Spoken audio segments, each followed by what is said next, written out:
CEC VRVD Entertainment presents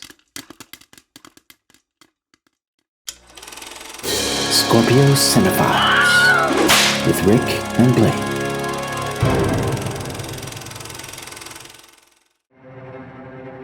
Season 1 Remakes. Episode 5. What Price Hollywood 1932.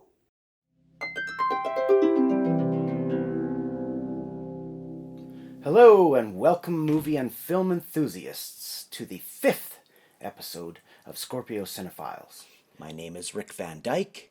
With me is Blaine Covert. I'm Blaine. And the purpose of this particular podcast is to choose specific movies from history and analyze them in the context of the era of which they were made. We will view them together, share our notes on the making of these stories, and try to find connecting points, which will give us and you a more fully rounded perspective of the wild and diverse art form that has been around for the last 100 years. And I actually had to amend that because initially when I wrote it, it was has been around for, what did I put, for about 100 years, or what was it? Nearing 100 years, or almost 100 years.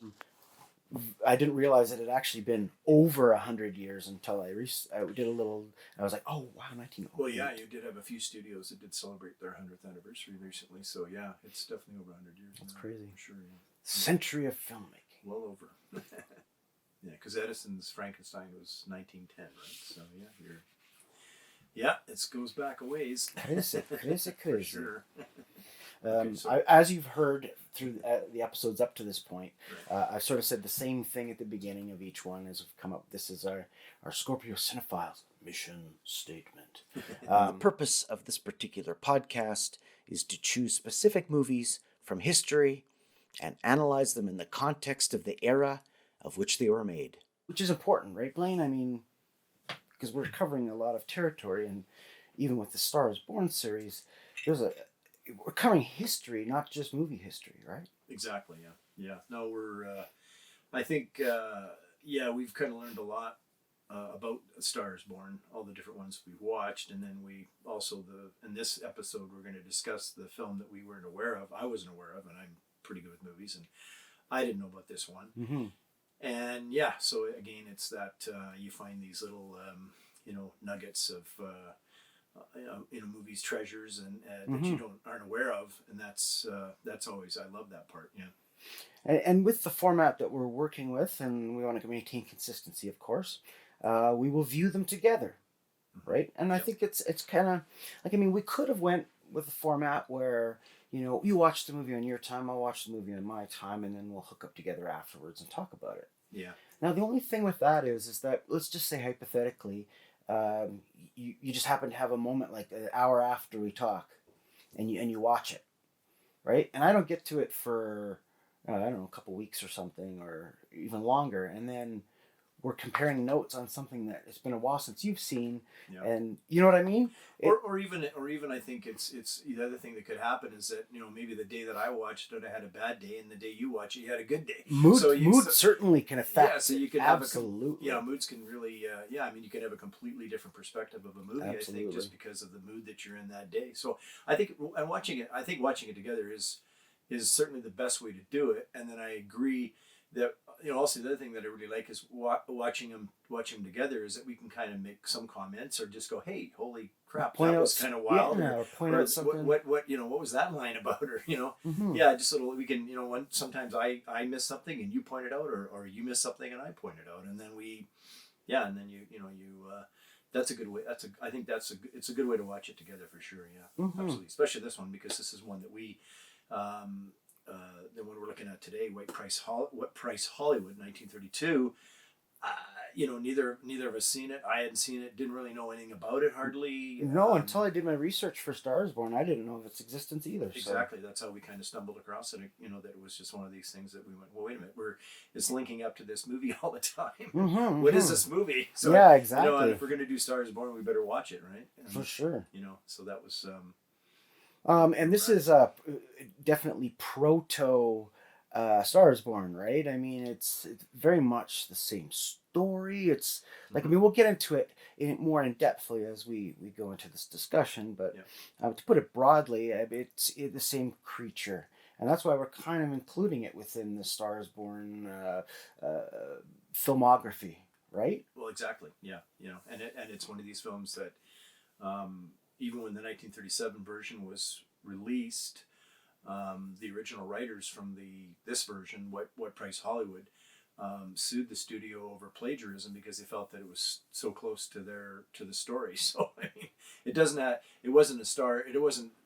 a Star is Born in the title, but it's everything else in spirit. Definitely very, very similar in story and the way it's delivered. Yeah, for sure. Yeah. As we will view them together, share our notes on the making of those stories, right? Because as we do our own research on our own time, like for example, how we discovered this in the first place, right? Yeah. In your research, you didn't seem to come into the peripheral, and then in mine it did, just because we're looking at things differently, our search engines, or like, and it's cool because with the cross-reference element, we do catch things like that. Yeah. Right? Yeah, and I think the reason we caught this one, or one of the reasons that we caught this one, is because George Cukor, the director who directed this film, also directed the 1954 version. So that's sort of one of those things that kind of, we kind of went, oh, okay, so he, this is like this. You had said, I think, you made a comment about, like it was like a mulligan. Yeah, it's like maybe he can, maybe he saw, maybe some imperfections in the first and decided to make it, make another version of it and make it better, right? Well, I guess it is interesting for us to have seen all the Star is Borns and then kind of like, as a footnote almost, going back to the beginning before the first Star is Born, and just once again the historical scope that this franchise, if you want to call it that, expand. It's the entire history of Hollywood. Yeah, all these remakes. Yeah, they definitely. You've seen, because from this one, you've seen the very early days of the. In this version, you're in the really early days of Hollywood because it's 1932, pre-code, which is interesting as well. So it's before the Hays Commission came in and they started to censor movies.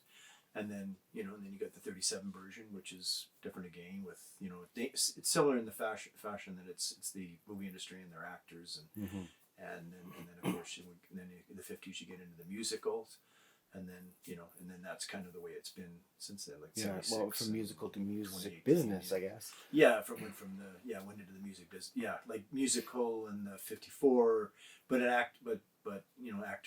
the studio as well, and then totally into the music business, like you said, with the last one was 76 that we watched, and then 2018. What I find interesting, if you want to, well, actually, that's this movie is 1932, but to us, it's new, it's fresh, and we're able to see this freshly, and then doing our analysis. So, all right then. We've seen now A Star is Born, and now we've seen What Price Hollywood. Right. Recently, right? Like as we talked, we wanted to watch it, and then still fresh in our minds, discuss it. Exactly. And so we're fresh off of it. Yeah. And I have some thoughts. Just before we get into the nitty gritty and the details and the talent involved. Right. From a gut instinct perspective, Blaine, how would you compare? And let's compare apples to apples. To be honest, I don't want to, and not comparing this to the 2018 version. I mean, it's irrelevant. Right. But to compare it to, say, the first incarnation of A Star is Born, right? Okay, so I mean, even though it's pre-code, post-code, but that's something we discuss as well. Yep. What from just off the movie, and you've seen both incarnations, and what's your first take on it? I was actually pleasantly surprised. It's the cat. I mean, I knew Constance Bennett from Topper, which that's probably her most famous role. Lowell Sherman, I didn't really know that well, but I thought his performance was exceptional. In this one, rather than the actor, he's more of he's a director, right? Yeah. So the other versions, you've had the relationship with the starlet. I mean, he finds her in this one as what same sort of scenario, finds her in this case in the Brown Derby, which is kind of fun, and and then you've got her achieving stardom, but in this one, being the director, he's involved in helping her achieve that goal, right? Because he's directing her, right? He initially he directs the scene, and he's like, oh, okay, this didn't play out as well as I thought I thought she did a good job of playing the... She's kind of a silly... Yeah. It was a different approach, but again, the studio or whatever, I don't know what, because again, you've got a screenplay, or they've got a vision, the director has a vision, or the studio has a vision. And so it changed, but yeah, that was kind of interesting in that aspect. And then you've got so you don't really have that love relationship in this one. You have a friendship relationship because they are friends for sure. Well, I mean, the love interest does come around at the end. I mean, but is it as romantic? No. No, it's not. There's no romantic involvement, I don't think, with these two characters. In this case, you've got Mary Evans, which is the Constance Bennett, and Lowell Sherman, Max Carey, which is the director. Mm-hmm. But the love interest in this one is Lonnie Borden, who is Neil Hamilton, who's famous for being Commissioner Gordon in the Batman TV series. Very, very young here. And they were all silent actors and very prominent, as you had said. Mm-hmm. Constance Bennett was or if you want to talk about Constance Bennett a bit about how, because when she made this movie, she was well, she's striking for one. She's very beautiful, yeah, for sure. Like I think in an instance where it's a double entendre, maybe, for want of a better term, but once again, whereas Star is Born was self-referential and short of semi-satirical, but certainly self-referential, and this being about Hollywood as well, it's the same sort of creature. Yeah. But yeah, it's like the Mulligan, right? It's like, well, I think this one, like, we both kind of talked about this too when we were watching it after the first few scenes, especially with Lowell Sherman. He's got some really good dialogue, of course. Mm-hmm. And yes, really funny snappy lines. I laughed out loud a few times. Yeah, he's got some funny, exactly, some really funny dialogue. And then you're introduced to Eddie Rochester. This is his first. It was his mm-hmm. first role. Well, he became a very famous comedic actor of color. Yeah, Eddie Rochester Anderson. So he's pretty famous for working with Jack Benny. That would be his most famous role for sure. But this is his first time around. But again, the guy's got he's got comedic talents. There's a really cute scene we both laughed at where Lowell Sherman, who is an alcoholic in this one as well, drinks out of the bottle but marks the bottle and gives it to Eddie Rochester to put away, and he drinks out of the bottle and erases the line and makes a different line. Right? Yeah, that was cute. So yeah, I mean, that was a really funny. Yeah, so I mean, there's that kind of, it has that, at the beginning it's got a lot of humor going on, right? A lot of funny humor. And Eddie Rochester was a very comedic talent, a black talent, very, very good black talent. And I mean, he's good in it. And Lowell Sherman is which is interesting. Yeah, he is he really reminded me of Nathan Lane. Yeah, exactly. Like, seriously, like his delivery, his mannerisms, his comic timing, especially. Yeah, and he's got that real dry sense of humor. Like, but he also is almost, if you look at him in profile, he almost has similar features as well, which I found interesting. Yeah, exactly. He did looks a little like him, like you're saying, kind of a similar stature to Nathan Lane for sure. That's interesting. Yeah. Now, so in the movie, there's a scene where they go to the Brown Derby. Yeah, at the very beginning. Yeah. Now, what's kind of cool, and I'm just throwing this out as a little trivia for maybe some of our listeners who aren't familiar with the Brown Derby, but it was a restaurant in Hollywood where it was like I don't want to say gimmick, but the restaurant was shaped like a derby. like literally looked like a hat. You went in, which is weird because it's round, right?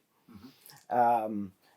It eventually became a chain of restaurants, but the first and best known was shaped like a derby hat, and became an iconic image that was pretty much synonymous with like the golden age of Hollywood.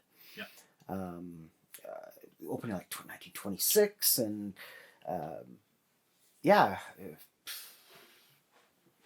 Anyways, just a piece of trivia I'm throwing out there. Just I mean, it occasionally shows up in some of the older movies for sure. You see it once in a while. This one is, it's front and center, and that's where he meets her the first time. And then the other thing that's kind of interesting with this and is that then they go to the premiere. Another funny sequence where he buys the car, some beat up car off. Oh yeah, that's right. A guy off the street, he couldn't even get it started, or just got it started. Finally or gets it something. started, and then they kind of they sail into the front of the Grauman's Chinese Theater, on the street, and it's of course the steam is coming out of the radiators. It's cooked really, and then which made it for a very comical entrance. Yeah, so in a sense he's kind of and of course he's made an entrance nobody's going to remember, which is probably something you want to do back then or anytime in Hollywood, I suppose. They still whatever you can do to try and get the attention of the press is always a good thing. Good if it's good press or bad press, right? Yeah. And and then you got the whole you got a long shot of the Grauman's Chinese, truly Grauman's Chinese theater, because it was at that point.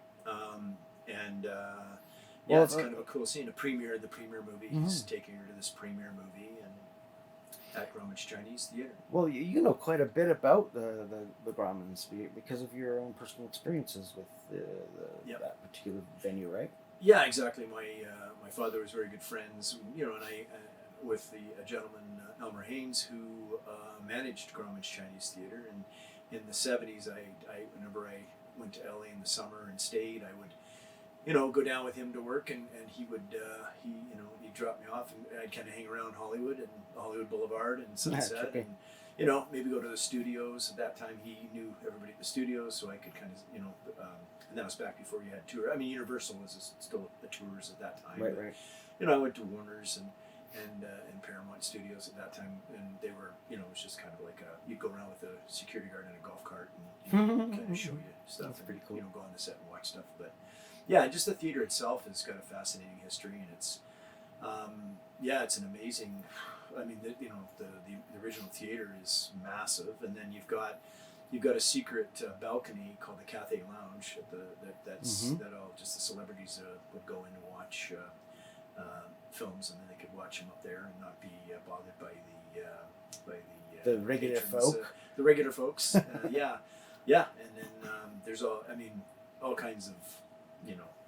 Different passageways and rooms, and it's a pretty interesting theater to kind of wander around in for sure. Back then, I remember, some interesting stories. Yeah, when I was down there a few years ago with a good friend of mine, it's pretty cool to just like the whole idea of the putting your hands in cement thing. Mm-hmm. Right, I'm not sure who started, and I'm sure you'd probably be the first to tell me. Well, Grauman's was the original guy. That was Sid Grauman that decided to have the actors and actresses put their Because I mean, if you think about it, what more of a brilliant way is for the everyday person able to put their hands on this place where a famous person put their hand, right? So I mean, for example, a very tall actor with a big hand, and then you're a kid and you put your hand on it. It gives you a sense of scale, of perspective. Right? Because you don't have any day-to-day contact with any of these stars, right? It's just, there's a displacement. They're on the screen and you're over here, but it's almost like you're touching them. Seeing if your footprints are it's like with the scene in Legs and Saddles, of course, at the end where it ends up at Grauman's and Harvey Korman is the character Hedley Lamar. And then he goes, how did he do such fantastic stunts with such small feet? Which was I think it was Douglas Fairbanks as he's looking at and I remember a funny story with Elmer, because Elmer, of course, he had every it was a kind of theater you had to had some pretty crazy stories, of course, of people that came. And then you have some interesting people that are on the boulevard, right? Mm-hmm. At any time, and now or then, and he had, he'd always have, like, Marilyn Monroe's would have some individual would kind of, like, get on top of Marilyn Monroe's footprints and get all and he'd fetishized about it. he'd say, hey, can you give Marilyn a rest and move over to Jean Harlow? You're wearing down the cement there. So yeah, which is funny because right off the boulevard, right by, I think it's close to her. Is it close to Grounds where there's actually a statue of Marilyn Monroe, like you take a picture with her. Yeah, they have a few. I don't know if they it's life size and it's pretty detailed. Size, yeah. It looks it's really detailed, but it's like a public sculpture. Oh, it's a public sculpture. Yeah, because I know. Maybe it wasn't a public sculpture. It might have been at the front of a store. It's been a couple of years, but certainly it was prominent. You could get your picture taken for sure. Well, because at that time, when I used to go there, and I haven't been to Grauman's for a long time. Probably the last time I was there was when Elmer was working at the theater, but they would have they have wax statues in the theater because you had your Hollywood Wax Museum, and they would kind of have, I think they had a display, it's like a promotional display thing, cases, and they would have like whatever actor Humphrey or actress, Bogart or whatever. Humphrey Bogart or whatever. Yeah. And the funny story that back then was it was Mann's Chinese Theater at that time, because the guy that ran the theaters was Ted Mann, and he was married to Rhonda Fleming. Oh man, the actress Rhonda Fleming. Oh man, yeah. Anyway, so he always wanted the wax figure of Rhonda Fleming at the theater. Specifically, of course, when he would come by, to a premiere or whatever, and he'd make sure Elmer make sure Rhonda Fleming's they got the wax figure, come over and put it in the display case, right? It's very specific.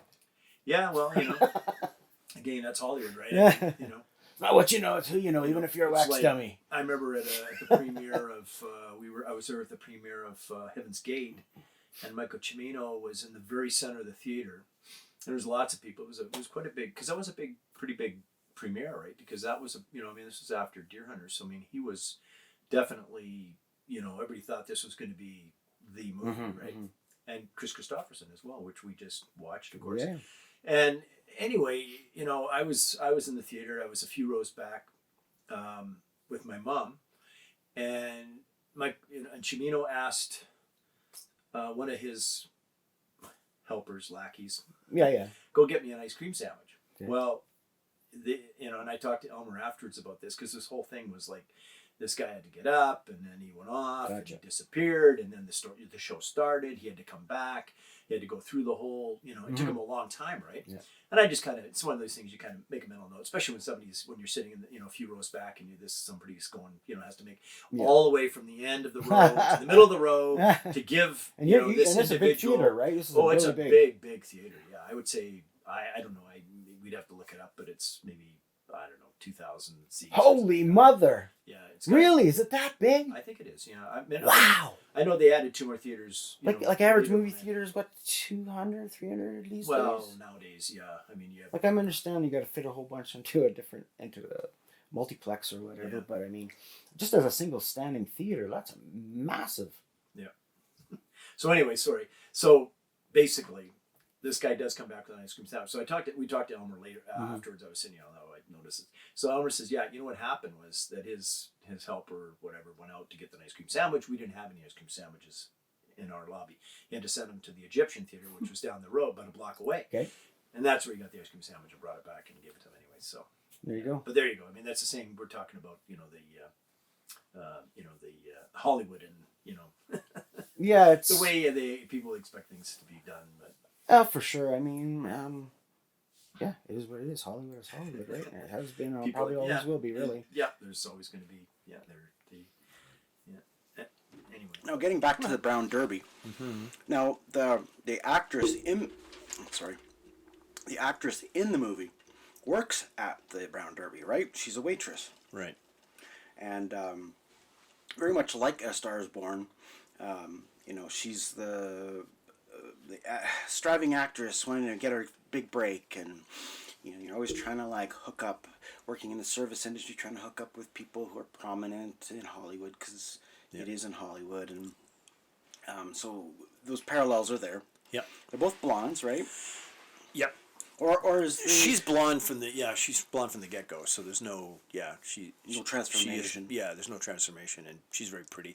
And she talks to the other girl that's working at the restaurant as well, at the Brown Derby, to kind of like get the table that Max carries at, the Lowell Sherman's character, who is a director, and then to meet up with him, and he's having some funny conversations on the phone, and the phone gets passed between booths and that was a big thing. Even some of the other films that you see with the Brown Derby there, or even any kind of restaurants in the early days in Hollywood, was always the phone, the phone being passed, from booth to booth, right? Because the big producers, directors, or whatever, the movers and shakers would have to have a phone at their table. Right. Yeah. No cell phones back then. No, exactly. Yeah. yes. They didn't have. They had cords. Yeah. And long ones. Actually, funnily enough, the very first time I ever saw a cell phone in real life, like one of those big blocks, was in a Hollywood movie. Yeah. I think it was like Michael Douglas in. What's the one where he plays the psycho stockbroker? Oh, Wall Street. Wall Street, yeah. Exactly. Yeah, I think that's the first time I'd ever seen that. You see the big, those block cell phones. Yeah. It's like, wow, I want one of those high-tech things. Yeah. It's amazing. Now you only have them if they're in the jungle. Yeah. I think, or something. Well, they're satellite phones, right? Satellite they have phones to now, be that but they're a bit bigger than your. Yeah. Anyway. Now, What Price Hollywood, we were talking, came out in 1932, is pre-code. Right. In the story, she... and once again, they're really doing like almost like a... what's it called when the... Sorry, what's the term when someone walks you through something on video? Not docu... You know what I mean, though, right? Yeah. There's a type of video log where, you get a tour of something. Okay. Anyways, there's a term for it, and I'm not going to try to remember. But anyways, it's almost like a tour of Hollywood, like Stars Born. You're going backstage of what would be RKO, right? Yeah, because you have this was an RKO Pathé, which is now kind of cool. Explain that to me. I've never heard of Pathé was a film company P-A-T. as well. I only saw it once at the opening. So how do you spell that? Pathé, P-A-T-H-E, kind of with a little bit of a... It's French, okay. right? It's Pathé, like the French. Yeah, I know. What's with all the... Like, I mean, I have nothing against it, but it seems... It had that French flair on the logo that I'd never seen before. And then all of a sudden we had her singing French in the movie, and then two extras spoke French in it, and she understood it, and it was never translated for the audience. Yeah. I found that was... peculiar, but I don't live in 1932 either. Like, I've seen Pathé... Other, I kind of I remember the logo for Pathé. I think it was like a rooster. Pathé had a rooster on it, if I'm not mistaken. But anyway, this one was interesting because RKO Pathé, and I'm not too sure really the whole story there. It's something I'd have to do a little bit of research on. But maybe it was very short-lived, I assume. Maybe they had a joint agreement on this movie to do it. I'm not sure, or RKO bought Pathé. Maybe, or I don't know. Yeah, it's one of those ones that I'm not. It was interesting because I had not seen that. I hadn't seen that logo before, for sure. Like an RKO Pathé. You have seen the RKO logo lots of times. With the you see that even like King Kong the next year after this, you could the RKO logo is very it's just you know automatically, okay, that's RKO, right? And that logo didn't really change, I don't think, ever until. Yeah. Okay, so according to Wikipedia. Yeah. RKO Pictures, commonly known as RKO Pictures or simply RKO, was an American film production and distribution company, one of the big 5 film studios of Hollywood's golden age. And I'm just mansplaining, or I shouldn't say mansplaining. That's okay. I'm gonna edit that out. I am nerdsplaining. Yes. Stuff, but RKO. Okay, so what it says is, under the RKO name and abbreviation of Radio Keith Orpheum. 2 years later, another Kennedy concern, the Pathé Studio, was folded into the operation. Okay. By the mid-1940s, RKO was controlled by investor Floyd Odium. So it doesn't really explain how long it was there or whatnot. But I mean, I'm kind of getting a little bit off the beaten path there, anyways. So I just thought, for the sake of argument, just have we were a quick pretty close. look. I was pretty close. Like, so basically, it got Path A, because I think Path A, I've seen the, in around the early '30s, you have the Path A movies, and then I think it kind of it disappeared in a sense. I wonder if it was just sort of like a limited partnership or something. Well, if it's folded into the studio, it's probably one of those things that they absorb that, like brand or studios whatever. do. They absorb another studio or a smaller studio or something like that. Yeah, exactly. Right. Yeah. So Max takes Mary home, and both of us knew that this is pre-code. So I was just wondering, how saucy is this going to get, right? Yes. I'm like, are we, like, this is like right at the point where no one could take this debacle anymore, and it had to be changed. Like, I was expecting like something really risque, or, like the Tarzan swimming scene or something, right? Yeah, And it was kind of like a tease in a way, because it really didn't. Yeah, there's a few. I think with this one, there's a few lines and sequences where it tends to have I think more of a disturbing, it kind of gives you a disturbing look at the Depression era view of Hollywood anyway. Because this would have still been during The Depression, underbelly right? Oh yeah. This was pretty in the height of the Depression. Yeah, 32. So, yeah. so the Depression was from, like, what would they say, the years? Pretty much through the 30s. Yeah. Okay, so pretty much anything that came out in movies in the 30s is Depression era? Mm-hmm. Yep. Crazy. Yep. Yeah, and this particular movie was they lost money in this movie.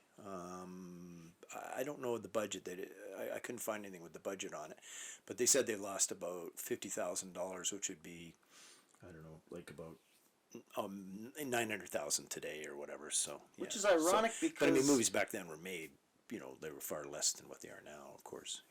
But getting back to the Mulligan aspect of it, then this is sort of like the Redeemer, Maybe right? Because Cukor Starsborn said, did really well. Correct me if I'm wrong. yeah, Starsborn was a pretty big hit. Yeah. And this one, where Starsborn was nominated for a lot of stuff and did well business wise, this one was only nominated for Best Original Story, which is good. I mean, it was a good. I mean, it was an original story because, and of course, being in Hollywood, and then when they nominate stuff in Hollywood, if it's about Hollywood, they love to, Yep. So give them accolades, right? So, in other words, yeah. the first incarnation of A Star Is Born is not an original story. No. Which is where they ran into the situation where David O. Selznick produced both films, Right. but the writers of the original sued him on the second one because they felt that they were being plagiarized.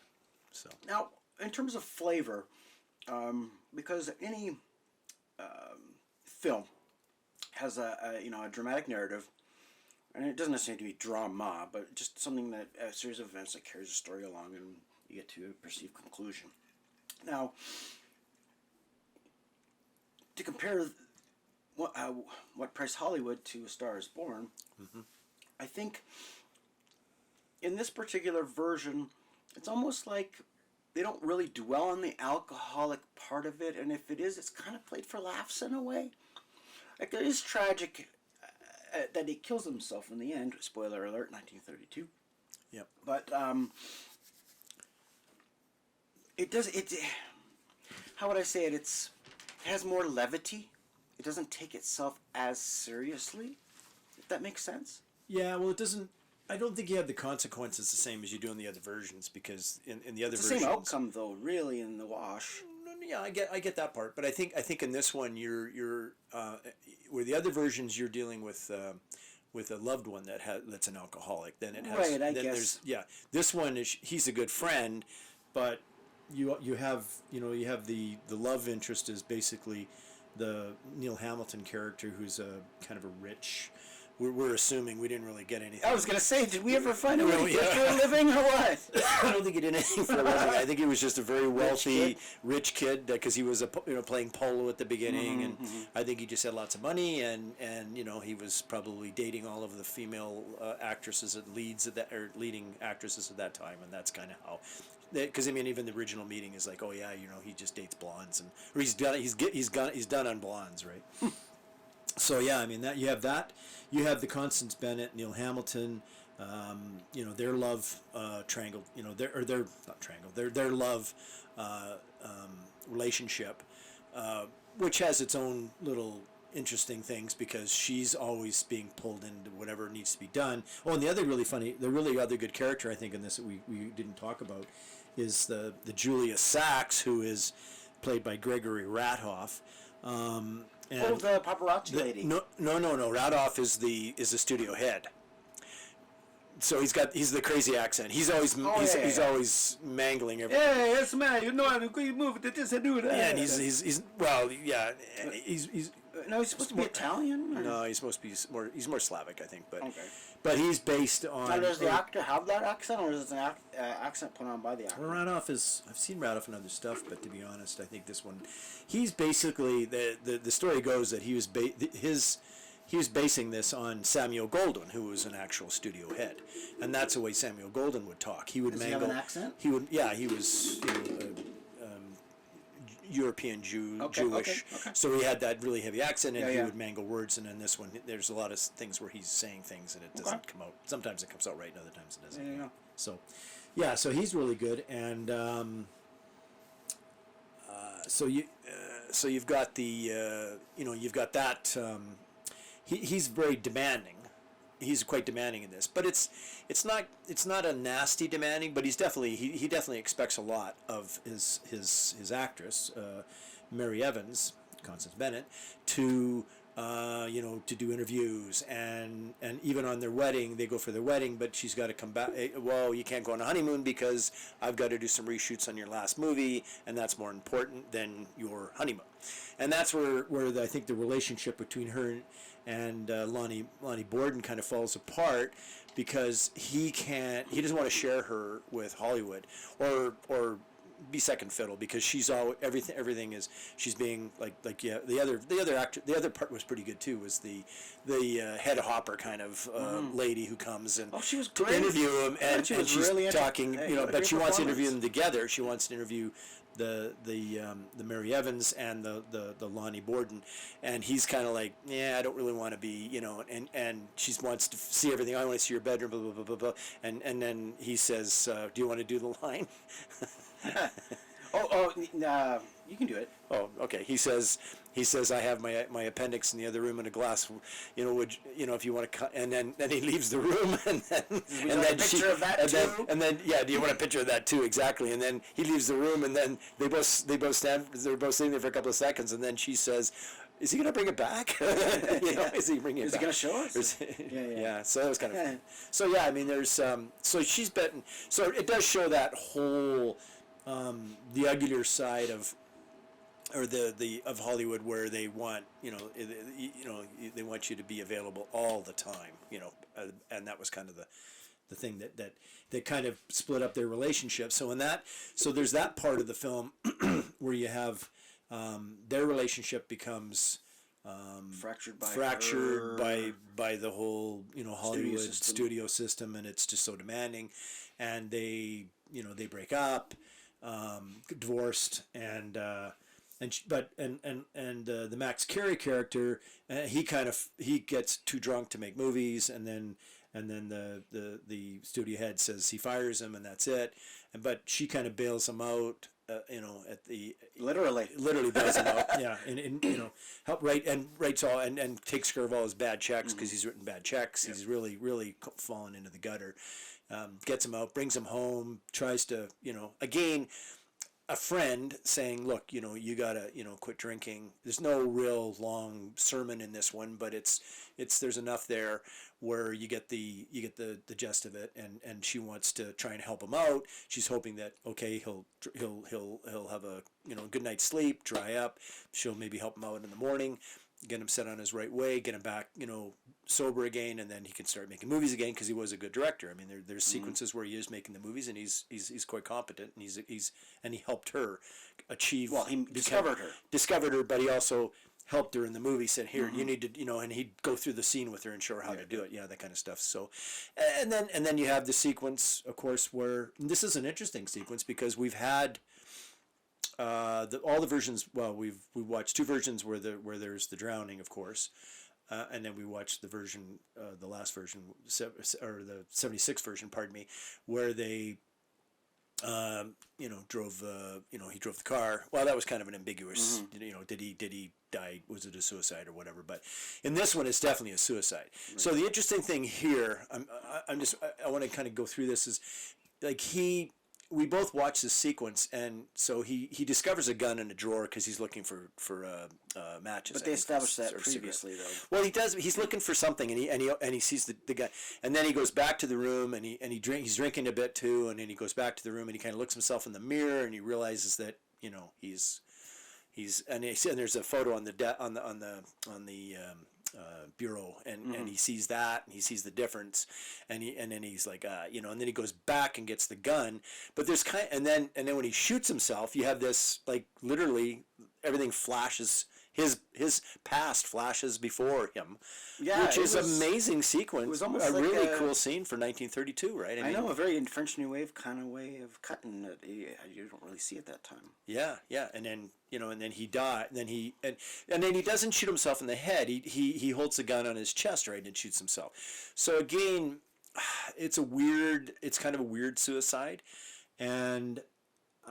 At the time, I was kind of talking about that. The really interesting thing, the connection here, is that the same year, there was a real-life suicide of Jean Harlow's husband, who was a film producer, which is kind of interesting because you got a director-producer, called Paul Byrne. And that happened the same year and happened in the summer. And Harlow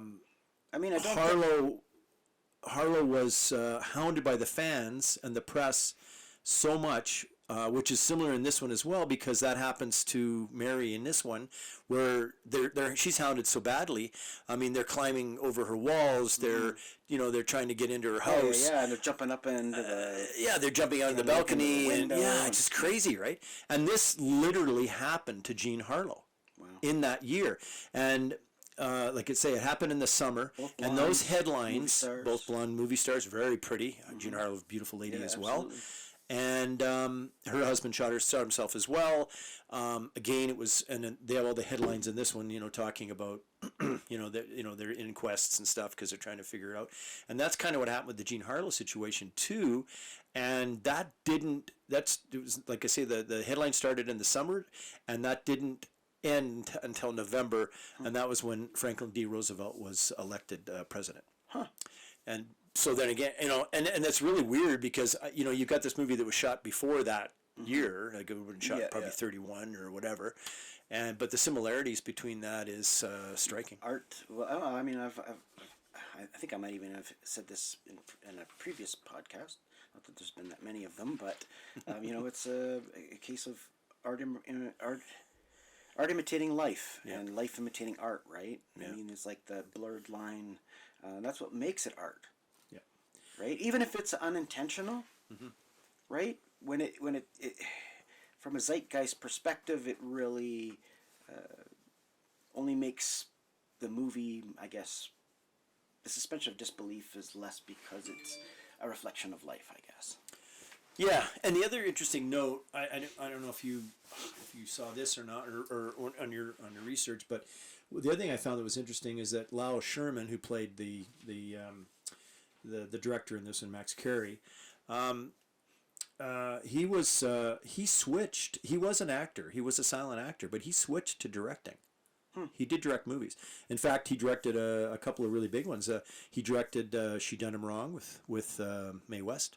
Oh yeah. And he also directed Morning Glory with Katharine Hepburn. Really good. Those are two notable movies. Those are big movie stars. Those are big movies. Yeah, and fortunately, his similarities again. You're just talking about the life imitating, or art art back and forth. You got the art imitating life or life imitating art. He was an alcoholic as well, and died at a very young age of 46 years old. So, and due to, they're saying complications from alcohol of pneumonia. So, yeah, I mean, that's another interesting little side note again with this story and, and dealing with alcohol and in real life he had the same issues. Right. Now, we were talking about, you said how much money it made. Apparently, it was the budget. I mean, take it for what you will. I mean, it's what the studio says is the budget. Right. We all know that may or may not be the exact truth, but according to Wikipedia, the movie was made for $416,000. Yes. Okay. Boy, boy. Nearly $500,000. Right. So I'm not sure what that works out to the conversion on Today's standards, according to that. All right. Well, you can look it up, and I'll just keep yapping if you want. Well, no, I just need a calculator. Oh, that's what I meant, though. But certainly. Yeah, I can do this because you said 416, right? 1,000, yeah. 416,000. So that's 400. So that's I can always do this in my head. So that's you can do it in your head. 4, Very impressive. 6, 8. So that would be about $8 million almost. Oh, okay. Close to $8 million. Okay. Yeah, because your 50,000 works out to about 900,000. We said because they lost $50,000 in the movie. They said Right. Yeah. Yeah, it said the box office was only 571,000. Yeah. So that's Now, Fair chunk. distribution at that time. I mean, it would it be limited to North America, or would Prince travel overseas? I imagine the UK, Not right? quite the same as now, international. Yeah, I mean they typically everything that was made back then would play pretty much in the U.S. Unless they had an agreement with somebody overseas. I mean the bigger movies for sure would probably play overseas. Possibly this one would have, but you still had a lot of movies that didn't kind of make it, and vice versa too. You had movies that were shot in England that didn't necessarily make it to North America either, or Right. maybe they didn't. You wouldn't even really do well because of the accents and stuff. Maybe Yeah. sometimes Well, sometimes things are ahead of their time, and sometimes depends they're on the not, city right? they're playing it in, of course. Yeah. And I mean, waiting for the audience to catch up to things as well, right? I mean, nowadays you go to Netflix and it's a lot of foreign language films and people are watching them, even though it's subtitled. But back then, I don't think a lot of people would watch foreign films. I don't think it would have played at all. I mean, everyone sort of had their lane, and I think they stayed in it, right? Like Hollywood knew the North American market, and that was their target and their focus, and they knew their demographics, like we talked about previously, about knowing that how something plays in the northwest Well, in the or southern whatever. states, Yeah, or whatever, yes, right? other stuff's going to play differently in New York or. Yeah, Would they ever exactly. do alternate cuts for different districts, or they just kind of tried to find something that would kind of satiate that particular itch? I think there's certain movies that would just perform better in certain markets. It's the same as even like when I was at Paramount in the day, you would have certain movies that performed better in certain areas in the U.S. than others. It was just the way it works. Yeah. You know what we forgot to do? We forgot to toast this episode. Yes, well, let's do that now. We're having a. Yeah, so you've We're upscale today. We're in the Lonnie Borden group. We're having a Manhattan today. Ooh, Manhattan, you say? Yeah, so anyway, I'm gonna have we're a sip gonna of this here. we'd play polo, but I think it's too much snow on the ground here right now. But, Wow, that is strong. Holy moly. Manhattan, between Manhattans and martinis, man. Whew, who could afford to or handle being rich, to be rich drunk? tastes good, but Yeah. yeah, exactly. Yep. But so, anyways, yeah, it follows along the same lines of themes between Stars Born and What Price Hollywood. Of course, the alcoholism thing. Now, I think though. It's funny, though, that even when we get into the newer incarnations of The Stars Born, they kind of always maintain the alcohol theme. They never sort of like said, and I mean, if you think about today's times, right, the opioid crisis and all that, it's surprising that they still kind of kept the theme and didn't try to like contemporize it, and make them into like methamphetamines or something like that. Because I mean, a lot of movie stars, even before 2018, are famous for dying of opiates and prescription medicine and all that stuff. So it's interesting that the alcoholism theme is the one consistent factor throughout all versions, even the one that isn't even technically A Star is Born. Yeah, exactly. No, they're all the demon in this one is alcohol.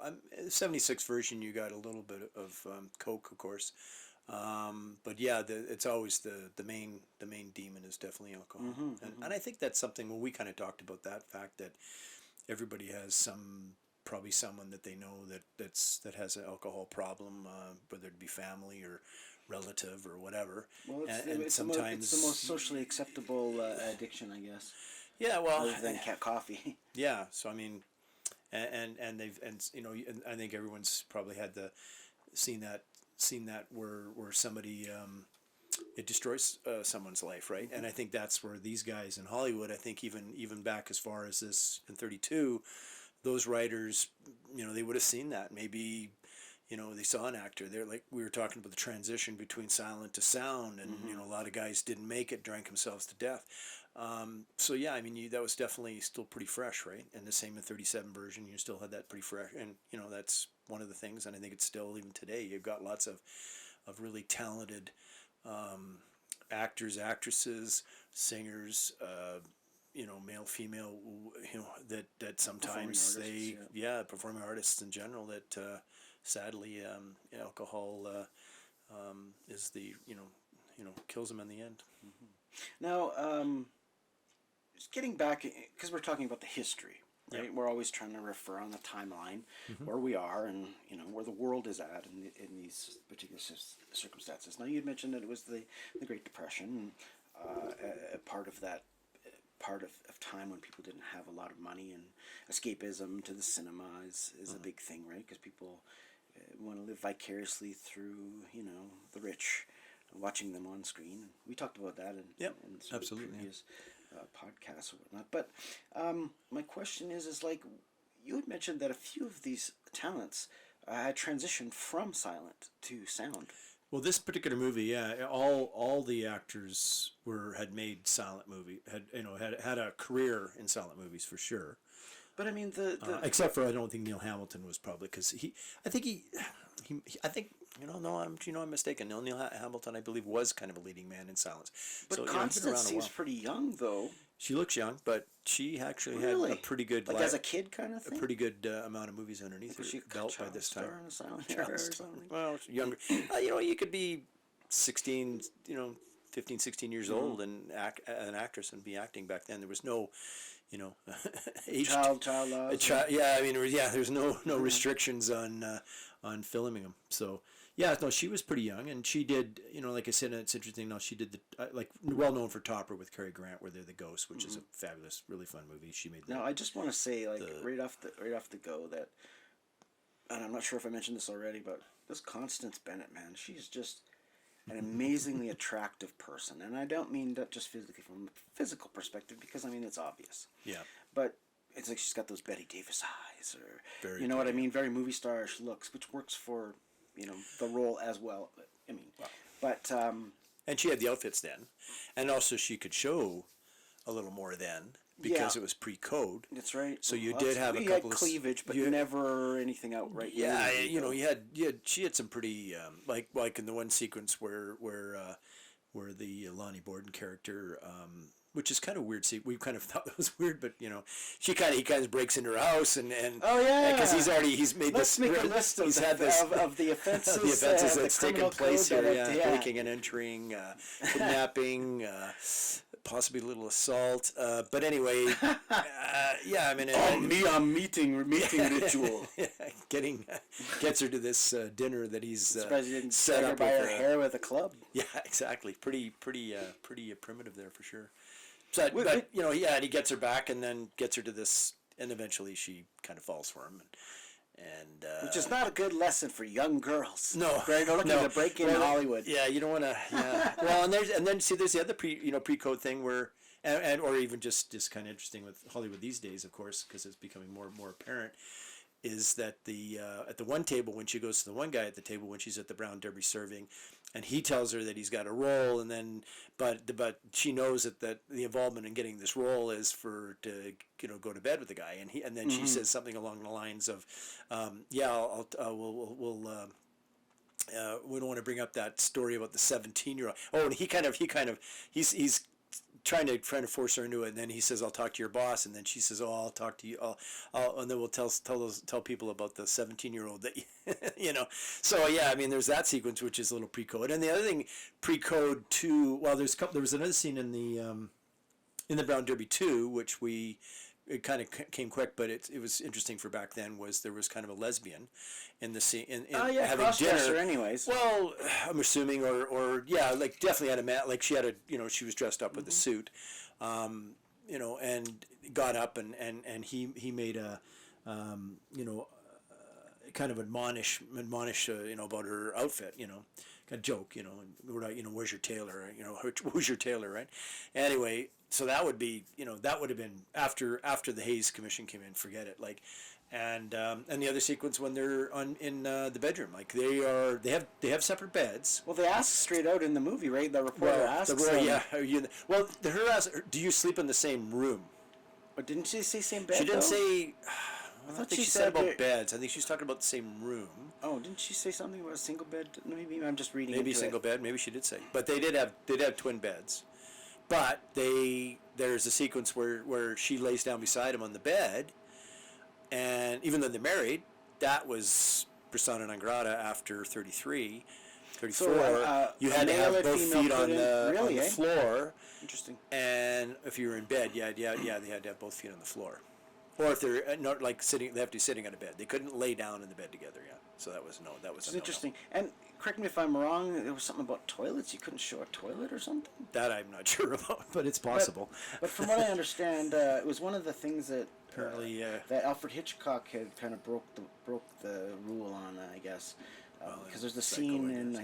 is it Psycho? I can't remember. Psycho's where she flushes down the evidence or whatever. Well, I'm trying to think now. Anyways, there's a toilet. Anyways, nonetheless, and She's definitely in a and shower. I guess it was 100%. against the rules to show a toilet for some reason. It's like we don't want people don't poop. Yeah, apparently. I'm sorry, people don't poop. The censor board says people don't go to the People bathroom. don't poop. Nope. Yes. Now, what kind of other things did the Hays Code kind of like? I mean, was it really broad or was it very specific? And did it change over time?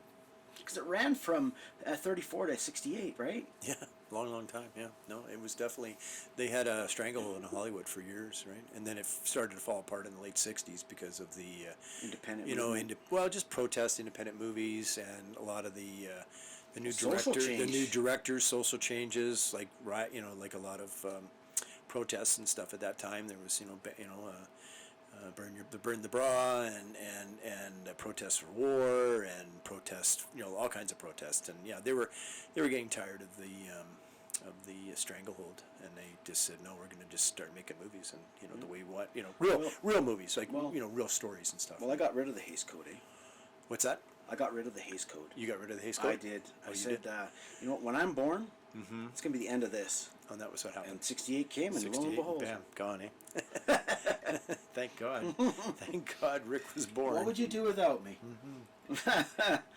But I guess prohibited profanity, suggestive nudity, and was suggestive nudity. Was that like up to a board to decide upon viewing it, kind of thing, or was it just said you can't have this, you can't have that? I mean, obviously you couldn't have. Well, you did have you couldn't have bums. You couldn't Yeah. We were talking. You were saying about the Tarzan where. She's that is swimming. still sexy. She swims. Wow, that's You sexy. can see the naked body, and even the Jekyll and Hyde too. You have the sequence, the Frederick March version, where you have there's a slight bit of nudity there, I think, or definitely you can see. Yeah. Anyway, it's I mean the nudity really you didn't, and then of course by the 60s, then you were getting into. You were getting the underground, sort of the underground cinema, the adult cinema, Russ Meyer's earlier days, and those kind of folks who would film complete nudity in that, but they were X-rated, of course, so they weren't under any kind of classification or censor at the time, but everything kind of slid away in the 60s for sure, in general. Now, Constance Bennett, the lead in the film. Now, once again, when we talk about female representation, right? Because I mean, really all these incarnations of A Star Is Born, whether in name or in narrative, is ultimately a woman's story, right? Yep. We're looking at it through a woman's perspective. We're watching someone go through a metamorphosis, a transformation. Maybe less so in this version, because she kind of comes already fully formed in a way. Even when she's a waitress, she already seems to have it practiced how she's going to be if she's a movie star, right? She knows how to act, you know what I mean? Even though she kind of blows her first audition in the story or whatever, we get the feeling that she's already a formed character, like she's already a star, just they don't know it yet. Yeah. Right. Whereas she's she's definitely a strong woman and whereas in the determined. Right. Yeah, exactly. But in A Star Is Born, you see the transformation, right? This is almost like Act 2 of A Star Is Born on, right? In a way. Yeah. Yeah, it's not as much of a transformation in this one. But she is damn charismatic. And when I said before about her being gorgeous, I mean, beyond the physicality, is that she just has something. You know how they that real Hollywood cliche that you got something, kid, or you can't define it, or whatever, right? And I think it really applies to her because a lot of movies, a lot of actors from this era came from stage, right? And in stage acting and movie acting, while the line was blurred during the transitionary period, became two different things. Because on stage you have a distance between yourself and the audience, so every expression has to be exaggerated. Otherwise, you're not going to notice subtle nuances of movement and performance and whatnot. And it's on the same stage with silent movies as well, of course. Right, exactly, because you're just taking stage people and you're putting them in front of a camera. Right. So everything is exaggerated and over the top and everything. And then, of course, as any art form progresses and evolves, the acting becomes more naturalistic, becomes more real life. And then you get actors that are born within the sound era, and they're performing in the sound era, right? There's no sort of like new territory or track that they have to change to progress. So that's when I talked about it before, about how you said that a lot of the actors came from silent. And surprisingly, a lot of them had good voices, right? Because can you imagine if you had some really, like, you're a really, say, gorgeous actor, but you had this, like, nasal imperfection or weird vocal cords, and you have, like, some weird voice or something, right? And as a silent, you're just, like, the shit, right? But then it's like, as soon as sound comes, you're fucked. Yeah. No. Yeah, they've done that. They've had films in the past where they've had fun with that, where they've had, the actors making the transition from silence to sound and have a real, squeaky kind of voice, and she just doesn't, it's not going to happen. In this, anyways, getting back to Constance, she was the highest paid actress in Hollywood at one point, like in the early 30s. Yep, at this point, and then she made, like I say, Topper was a really big hit, with her and Cary Grant. She had a really, like a really good career. And like you say, and a really beautiful lady for sure, very pretty and a natural talent. Like she definitely had the natural talent of acting. Oh yeah, and I guess that's where I was going with this, with what I was saying, which is she what kind of foreran that sort of natural acting ability. Like you really feel, you believe her. Yeah, she doesn't seem like an actor playing an actor. She seems like a person playing an actor. Exactly. And here's where the double layer talent comes into play. So you've got the alcoholic director, whose performance in itself is brilliant, and this for this one reason. He doesn't play it as a slavering drunk like he does later on when it relevant to the story. But when we first meet him, you can tell he's drunk, but he's not like, tripping over stuff and being a big fool or whatever. It's like the dual layer of the performance is he's an actor who's drunk, who thinks that no one knows that he's drunk, Yeah. And you know what I mean? Yeah, he does a good job with it. Yeah, because we kind of discussed that when we watched it, the first sequence when he's drunk, he's playing a drunk, but he's not overplaying the drunk. He did it very well. Yeah. Right. And then her performance to counterpoint that is she's like the actress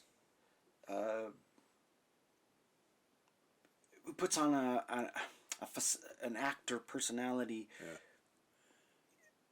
So she's an actress playing an actress who's acting, I guess. Acting, yeah. Exactly. But when she isn't acting as an actress in the movie, if that isn't confusing enough, she has a very natural movement, like the way she likes to smoke. And I understand everybody smoked in those days. Yeah. But they say that.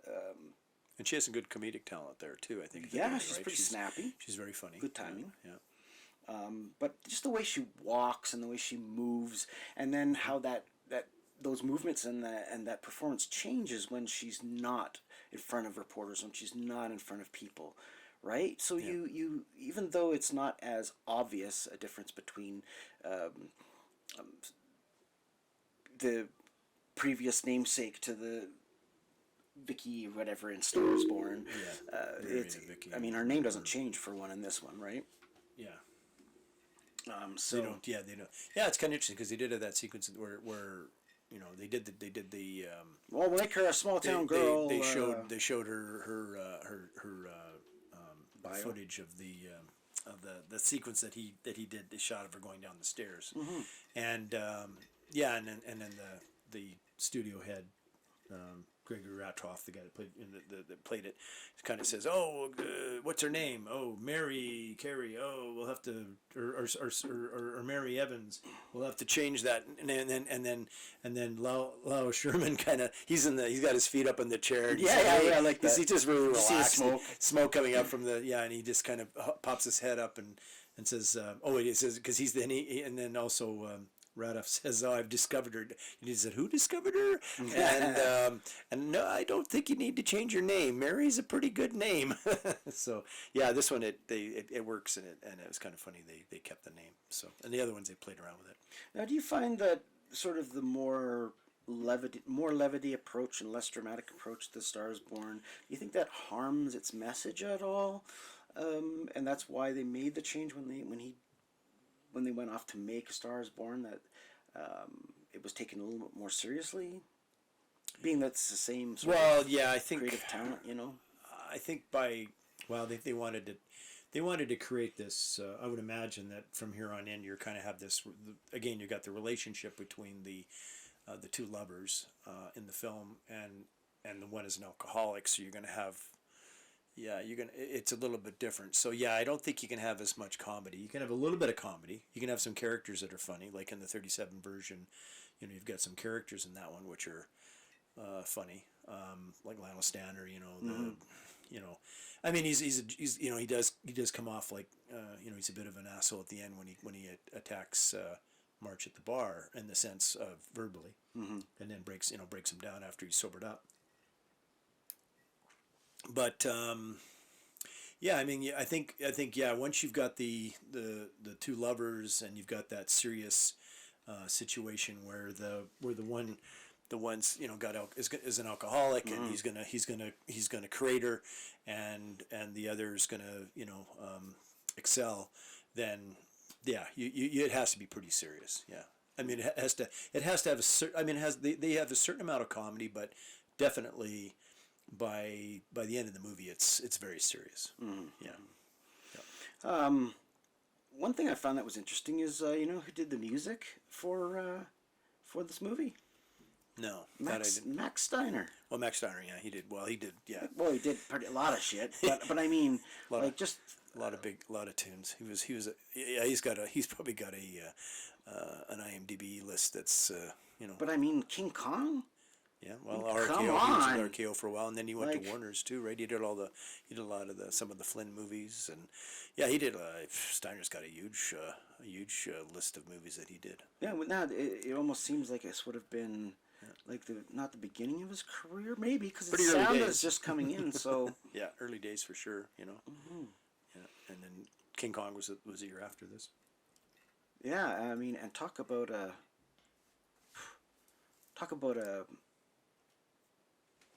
there's a term where there's a cultural when in a performance or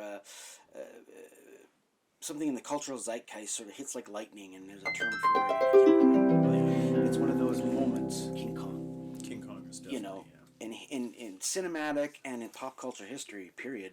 Like, yeah, and you do have that sign of, because he has that soundtrack that's kind of infused with the drums and the natives, and it's that's very rich. Almost, pretty. you can see where John Williams kind of got some influence for sure. Yeah. Oh yeah. For sure. Yeah.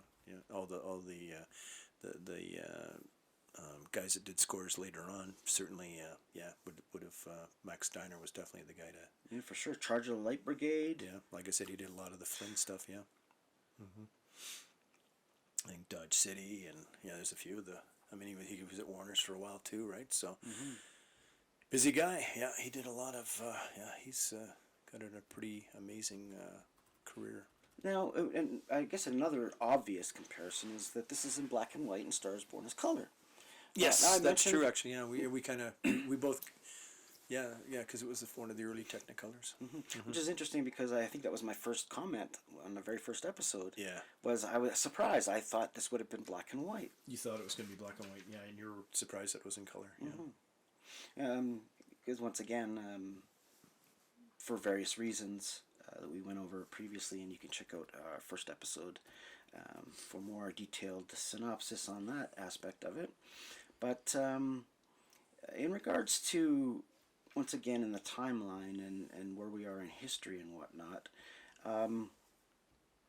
some of the portrayals of, I mean, we've talked about sort of the woman aspect of it, the female perspective on it. Now, there's one questionable scene in it that would never pass, never mind Hays Code, never mind any code, but it was this sort of like aggressive mating ritual for the male romantic interest in it. Lonnie Borden. Yeah, when he came in, kind of, like we said, he kind of. So, once again, and I say this every episode, I advise you to watch this movie so you know what we're directly referencing. It gives it's much more easy for you to watch it and for me to talk about it than for me to describe you and try and envision in your head as to how the scene plays. But nonetheless, there's a scene where they've made a date. And she's been very flippant, like acting the big movie star. And he says, well, whatever you want, I'll do it just to have a date with you. And she says, oh, I want this, I want that, I want a 30-piece orchestra. These really outrageous demands. And then when he comes through on it, because he's this rich playboy, she spurns him. Like, almost like she didn't expect or anticipate that he was going to come through with all her demands. And then just basically he doesn't want to come out of her house. So he... First, law broken. Smashes the window of the French doors to gain entrance. So we've got break and enter. 2, demands that she come with him, where she says no. And so he grabs her, forces her. So we've got abduction as a second offense. Then he takes her out of the dwelling against her will. It's just kidnapping, I believe. So you've got. So Borden's. How times have changed, because Borden is, he's guilty of breaking and entering, kidnapping. Yep. Also, force feeding, because he's going to force feed her at the meal. That was really weird. Because she wouldn't weird. eat the caviar. That was really weird. But doesn't suffer any consequences, and and the she falls in love with him. I know, that's the thing, and the moral of the story is act like a dink to your date, and she'll fall in love with you. Yeah, sometimes. But once again, and we talk about this in the opening of every show, we're looking at these things in perspective. We're looking at it in looking around the world as it is at that time. Yeah. Now, I'm not saying that rapey kind of stuff was more socially acceptable, but I guess it was. You know what I mean? I think there was always this kind of. Do you remember the expression "yes means no" or "no means yes" or right? I mean, that's very old fashioned. I think from this era, right? It's that sort of like they're portraying the sort of like the mating dynamic of the male and the female as being a push and a pull, and it works great in the movies. But you apply that to real life, and it's kind of gross. Well, and this is something that was pre-code as well, you know, and that you have to keep that in mind because would that have been after I guess because you can't have him breaking into a woman's bedroom, have him pulling the sheets off the bed, picking her up out of bed with her nightgown on. That's true. All these kind of things would have been they would have just not. They wouldn't have flown a year or two later, right? Because that would have been completely. Yeah, the censor board had a shit over that for sure. Yeah. So that was they were able to get away with that kind of stuff, and you do get some of that sort of aggressive sequences like that in the silent era for sure. You have a lot of that, you know. Yeah. But then after the 30s, you just didn't have it, and now today's standards, of course, you're not going to have it again, really, because it would just be something that the general public wouldn't. Well, it wouldn't be socially acceptable these days. It wouldn't accept it, exactly, which is what I was going to say. Yeah, wouldn't accept it. Now, it's interesting because, like we talked about, The Star is Born sort of transform from a Hollywood story to a music industry story. Yeah. Whereas this is kind of firmly rooted in Hollywood. This is definitely, this is just strictly, and the thing I liked about this one is the fact that he's a director and, you know, she's an actress, and you know, so that was kind of cool. I like that aspect about it.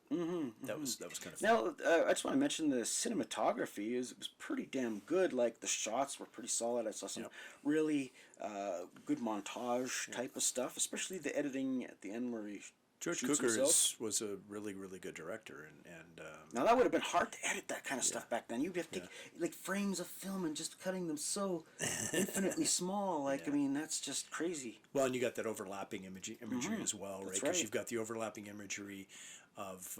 Well, it was interesting because the opening to her sort of rise, you see her figure get bigger, and then at the end, after he dies, it gets smaller. Yeah, because she decides to kind of walk away from Hollywood and go to France. Which is kind of interesting too. That's kind of an interesting idea for 32, right? Because it's something you'd maybe see later on, and you know, in Hollywood, like people would I'm you know, and even today, you got a lot of actors and actresses that say they want to they got out of Hollywood, moved to some south of France, some other state or to another country just so they could get out of that scene, right? Because it was well, especially if they portray it as like paparazzi mania like they do in this movie. Yeah, that's where they've got places in Montana or northern California or somewhere where they're off the grid, right? Yeah, they can kind of but if you're in LA, if you're in Hollywood or whatever, you're always going to have. You want to go where everybody doesn't know your name, or if they do, they don't give a fuck. Exactly. But yeah, Cooper was good because did we say that he was offered this movie, right? He was offered. He was offered the 37 version, right? Yes. Did we say that? I know he was offered. And he declined it. He declined the 37 version, but then did the 54 version. Yes, that's exactly. So, yeah. Variety's July 1932 review proclaimed, "It's a fan magazine-ish interpretation of Hollywood, plus a couple of twists invariably known as the working girl's delight.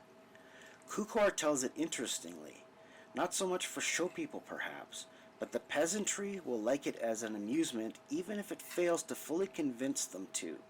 Story exaggerates, but they sneak it under the line as theatrical license." Interesting review. We're watching it. Well, I guess I don't know. I guess you have critics. You have critics today. We sometimes you watch a movie today that you like or that the general public likes. Now you have your Rotten Tomatoes is 98% and the critics is 50%. So you have that. There's still that interesting thing with critics, and it's interesting in that one. Now we watched this film today, for the first time, and I think we both, we really got a kick out of it. And I mean, it's and the humor in it is very fun. We really thought it was well written, and the acting was really, really good in it. Yeah. So we were pleasantly surprised. Now, I don't know, maybe back then they expected more. I don't know, but I always try to watch a movie for the the year it was made, or things like that, and take that into account too. But I mean, once in a while, like this one I thought was. Yeah. Well, it's funny because in Wikipedia, it's weird because the last thing it says is that this film was a runaway box office hit. However, according to RKO Records, the film lost $50,000. No. So that's interesting. I mean, does that mean someone's pocket accountants are very clever in Hollywood. They managed to cook the books and make it always look like they lost money. Yeah, and that's another thing too, is you got to take some things with a grain of salt, because unless you see the numbers, you don't know. You're only knowing what they announce it, right? And if a studio, say, goes over budget by, I don't know, let's say $100 million contemporarily, Right? And if they want this movie, their crown jewel of the year, their big thing that they're sort of hoping will be their big hit to take them out of, the pit that every other project of the year has put them in, they'll spin it, right? I'm not saying that they outrightly lie, but they make it sound less of a loss than it really is, or perhaps a break even. You know what I mean? It doesn't seem... because unfortunately these days the numbers are very accessible because you have Box Office Mojo and things like that. Back when I was in the business in the 80s, I mean, we knew what the movie did on the weekend because we had to actually phone the movie theaters on Friday night after they finished the show. So it was up till usually midnight or 1 o'clock in the morning. Get all the numbers and then phone it into Toronto, and Toronto would phone it into New York. Wow. Or LA or whatever, and then they would have those numbers. So everybody knew whether it was a hit the first night, and and then on Friday Friday you'd do that, Saturday you'd do that. They're more concerned about those 2 days. The Sunday we'd just do it on the Monday morning, but on Monday morning then they would release those numbers to the press. Gotcha. So I mean. But still, I mean, you didn't really fudge the numbers too often. I imagine they would fudge them back. We never did back in our day. That a studio can. They can do it. They made it in a back. It's not like they're cheating on the accounting level. They're just cheating on the public's perception. Well, that's what I'm saying. Yeah. Back then they could have said, okay, this movie, didn't. I don't know. For them to say it didn't make money, but then they're saying it's a box office success. It's kind of weird. It's a strange situation because. Well, it makes you wonder. Like typically, because back then you would want it to be, if it was a hit, then you didn't. It wasn't going to video at the end of the year, or streaming at the end of the year, or TV, at the end of the year or next year. It was going to get re-released back in the theater again, right? Because that's what they would do. True. So before we go, I just want to touch on a couple scenes. Sure. One of the scenes is when she does her screen test. Now it's interesting. She plays the actress as she botched her performance, and I thought even her botched performance of her performance playing a bad performance was really well done. Yeah. It was almost like she just called upon herself, like, oh, remember, like she's in her own acting mind went, I remember when I screwed up that performance, and she just plays it out like real, and it really worked. And he's kind of like rolls his eyes and says, oh, don't call us, kid, we'll call you, kind of deal, and it turns his back on her, and she begs for a second chance. But the weird editing decision there is that normally in a dramatic narrative, we'd go into the montage or the second take or the where she breaks through but no, we just automatically miss that, or she's asking for a second chance, and then all of a sudden she's got the role and is off doing the thing. Well, she does. Well, there's that sequence. Don't forget, there's a sequence where she goes into the screening room. Where she's in the studio, she's wandering around. She goes into the screening room, and that's what I mean. But even the screening there was a good performance. Then she goes up to the projection booth, which is kind of a cool sequence we liked. Which is kind of neat. She's up in the projection booth, and then they show her screen test. Yeah, see she watched her screen test on at the projection booth. Right, but I mean, it would have made more sense if she brought the reel, like they had given up on her and she proved herself, but put this in kind of thing. Interesting way they shot it. Well, maybe that's where Cukor. One of the things that he's like, I wish I'd have done it. Maybe. Yeah, I don't know. But the other scene I want to talk about is when they show up at Grauman's and in Jalopy. Yeah, right. So here's the setup for the gag. So he's the rich kind of man about town, and he's kind of like pseudo comic relief. Well, he's actually quite. He's funny. drunk, and he ends up at the Brown Derby, and then meets her, and then. And anyways, he exactly. wants to. What was it? Give her a ride home or something? Well, but he sent his he. It's a cute scene because at the beginning he has there's the flower lady at the front selling gardenias, and he buys her whole box of gardenias and sends her home with his driver. right. James, take her home, and then he goes into the restaurant, and then he proceeds to give everybody a gardenia, and then he's like, so he's like this, nice guy, and he asks her because when he sits out of the table when he first meets her, he says, "Bring me 8 glasses of water." That's right, and she's like, "Okay," and a cup of and a pot of coffee, and then he takes all these gardenias and puts them in the water, and then he gives them to all the ladies at the tables and stuff in the restaurant. So, but then, and then he goes outside afterwards, and when he's leaving, he says, "We're going to go to you're off for the night. We're going to go to this premiere," and then, but he has no transportation, no so wheels, he sees this guy, and it's the old crank thing at the beginning. Handle. Yeah, it's all pouring gets smoke it started, and finally, and he gets in there, and she's like, looks at him, and that's kind of where the comedic talent comes in and play with Constance Bennett, where she kind of has some fun with it. Yeah, you should really watch this scene, by the way. Just what? Yeah, it's quite funny. And then they end up driving anyway, and you can carry it from here. So there's this big Hollywood premiere, and it's like all the muckety mucks, and they have the red carpet, and the reporters are out, and the paparazzi's there, and it's really busy. And then just as they're doing an interview with the prominent member of the production, in comes this really noisy old jalopy, just clunking with this huge billow of smoke coming off of it like it's on fire. Yeah. Pulls up, and of course everybody looks to go see, and it's the famous director, and then he's got this unknown with him or whatever, and that's kind of how our lead into it goes. But it was funny because, and it's like at that time your comedy can be really broad.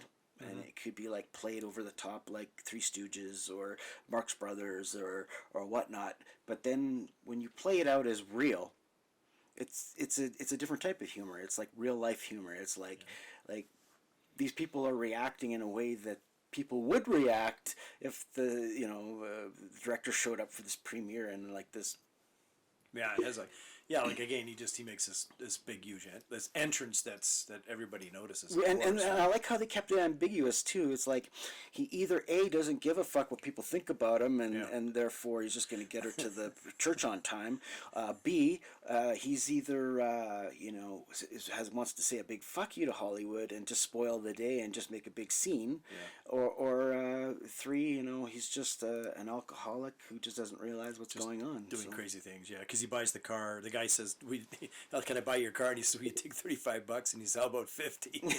So and then when he shows up, I think there's like a police officer at that's kind of comes up and he gives him the keys, and he says, "I don't want your car." He says, "It's not my car, and it's paid for."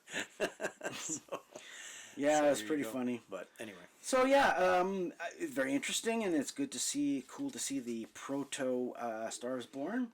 Yeah. We're coming up on the end of this segment. I just want to thank Blaine for sharing the experience with me. We both had never seen this before, so it was kind of a learning experience for us both. A lot of fun. And that's one thing that's really cool about Scorpio Video, is if anybody's looking for anything obscure like this, anything that is hard to find, just drop him a line, because you'd be surprised at his connections. So I guess we're gonna say goodbye from episode 5 of season. Episode 1. 5, season 1. And I'm just gonna bid an adieu, and we'll reconvene. in the next episode, and I believe if we're going to stay according to schedule, we'll be moving on from the Star is Born franchise and moving into Cape Fear. Cape Fears, yes, exactly. Thank you. Yeah, it was fun. I enjoyed this movie, and it was fun watching it and experiencing it and finding out. You know, it was one of those treasures, like I said, that you come across once in a while, which is always fun being a film enthusiast when you do find these treasures. For sure. So. And it benefits the fruits of our labor of doing our research too. Yeah, well, exactly. You know, we you know, you get to the point where we gotta watch this thing because we've read so much about it now. We better watch it and find out really what it's like, and then thanks talk for bringing about that in, man. I appreciate it. Yeah, no, thanks. It was great. All right, right. Take care, everybody. Yeah, have a good one, and peace. Peace out. Bye.